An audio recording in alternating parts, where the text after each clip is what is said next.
Hey guys, Nick Layton back. Today I want to tell you about 7 easy ways that you can create cool guitar riffs from scales. The riff at the very beginning of this video was from a song called Firewolf from my band Firewolf. Just wanted to demonstrate how I myself have used knowledge of scales to create riffs that have ended up on albums, and there's been several other songs as well that I've used knowledge of scales and scale construction, stuff like that, to kind of inform my riff writing process. Obviously, inspiration is a key to all of this, so on a certain level you can just throw all your knowledge of scales out the window. Like Yngwie says, if it sounds good, it is good. And that's really true. So you don't necessarily need a great knowledge of scales to write great riffs. However, it is another tool in the toolbox, and it can provide some inspiration and maybe open up some doors that you wouldn't have thought of otherwise. So without further ado, let's get to step number 1. Here we go. Okay guys, so with all of these steps here, I'm going to keep this relatively brief and go through each step. Some of these are very simple and obvious, and others will need a little explanation. But the work is really going to be up to you here to take these steps and produce something yourself, to experiment. So step 1 is simply decide which scale you want to explore.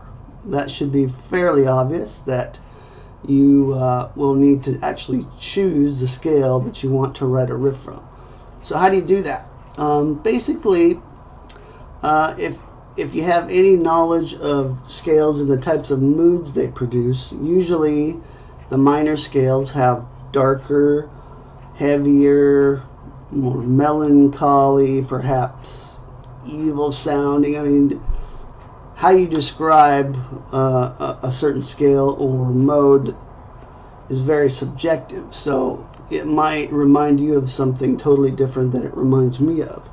However, in general, if you're going for a more rock and roll, heavier, darker metal sound, then you're probably going to want to choose a minor scale or a minor mode. So for example, you might choose the Phrygian mode, like I did. You might choose the Aeolian mode, the Locrian mode. You might choose harmonic minor. If you're trying to write a song, or if your desire is to write a riff that's a little bit more triumphant sounding, then you can't go wrong with the Ionian mode or just the major scale. If you want perhaps more of a ethereal kind of sound, the Lydian mode is great for that. Mixolydian has a nice summertime feel. Okay, so you might need to do a little research, or you might know already exactly which scale that you want to choose. So step number 1, choose the scale. Let's move on to step number 2. Alright, step number 2, this is another fairly obvious thing, but we need to choose what key we're going to play in. So simply, what's the root note? In my riff, it was B was the root note. Choose the root note. That will be the first note of your scale. So for example, if you have chosen the Lydian mode and your root note is E, you're simply playing E Lydian. You're using the notes from E Lydian for your riff. Let's move on to step number 3.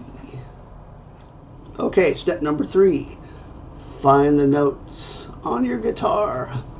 And you might want to do this in a couple different places, because playing the notes in one place on the guitar might bring to mind certain ideas as another place on the guitar. So again, for example, my B Phrygian riff was down here,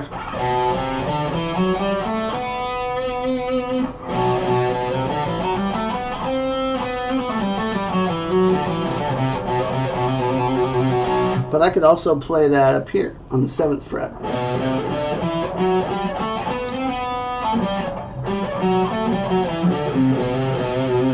Or I could play it in a higher octave. Whoops.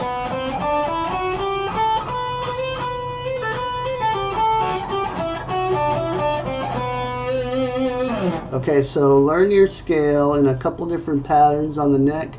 a couple different places, and you should be good to go. All right, let's move on. Step number 4.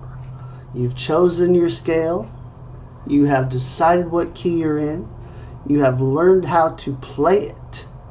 Step number 4, what I want you to do is play the root note and alternate it with notes other than the root, like so. For example, it's my B Phrygian pattern.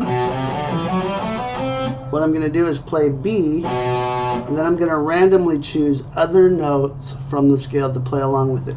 Now, I'm not trying to make a musical piece here. I'm just trying to get the sound of the scale into my head.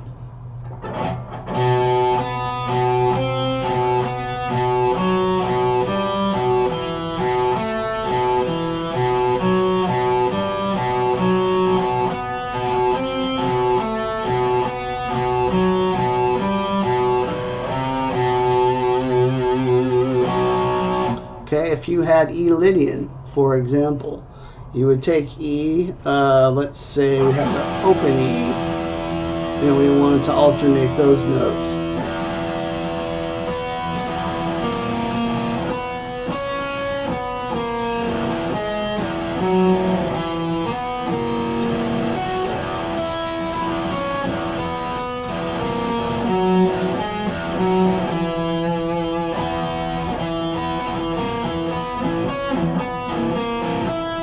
Okay, so you get the idea. The main thing here is you want to get the sound of the scale into your head.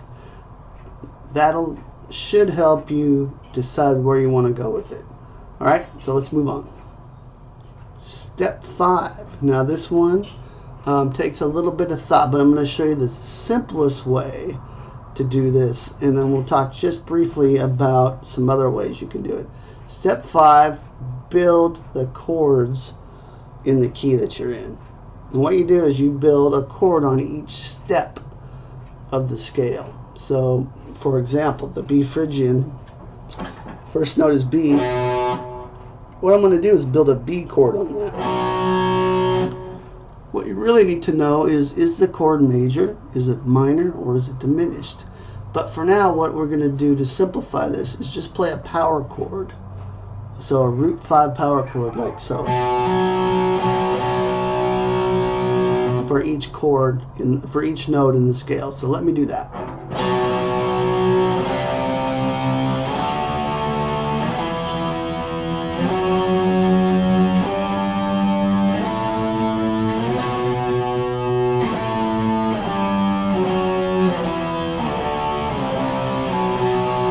I could also do that and stay in position.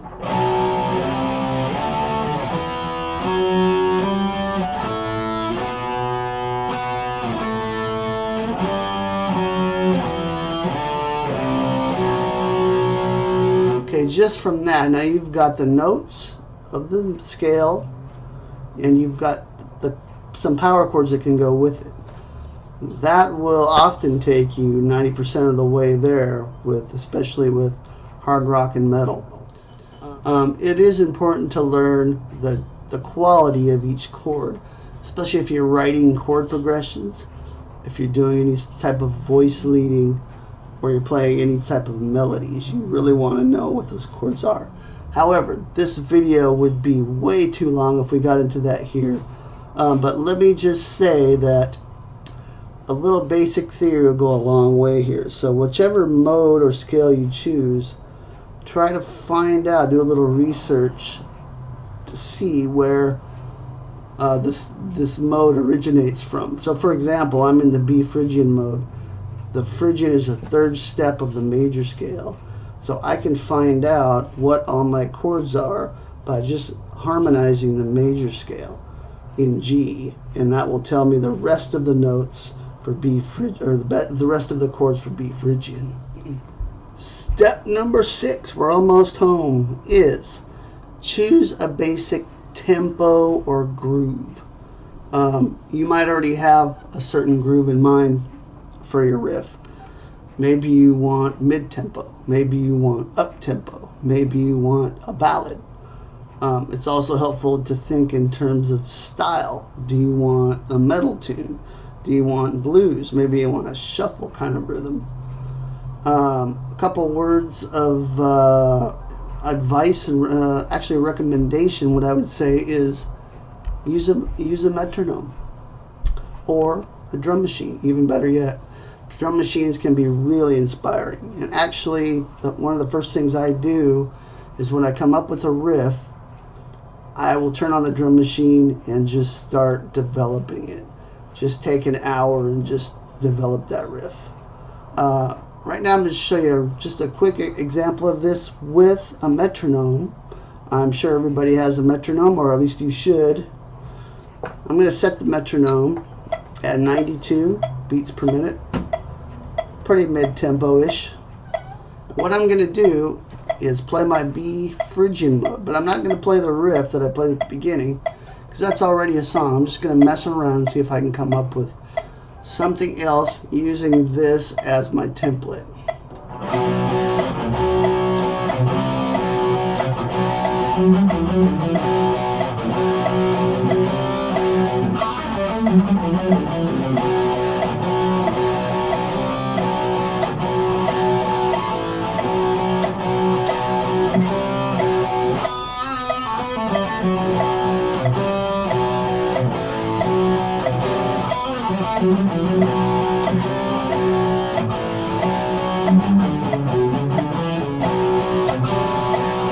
Okay, so you get the idea. I'm kind of mixing power chords with single notes, and I'm playing around with the rhythm.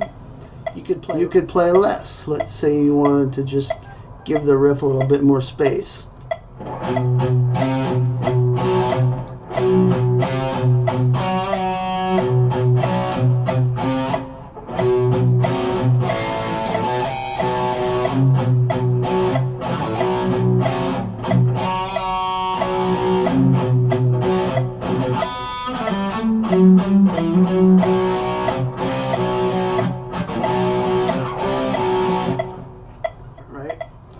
Maybe I want to play something a little bit more up-tempo.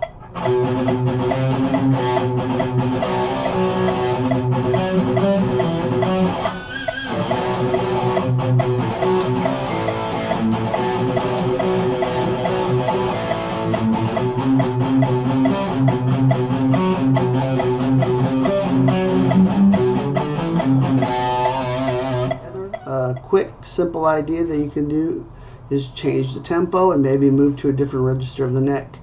So we were at 92. What would happen if we played, say, 120? And let's move up here now. So we're here, and we just move up here. So again, I'm thinking more of a riff instead of a lead guitar thing. So I might just want to start going.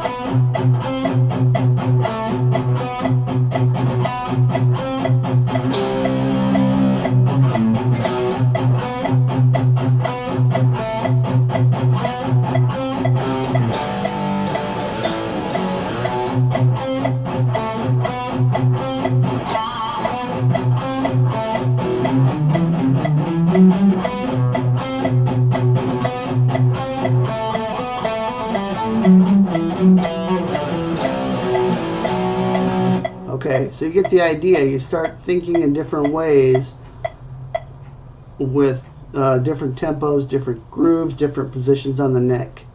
Alright, so that was step number 6. One more to go. Let's check it out. Okay, final step. Simple. Step number 7. Explore, experiment, have fun.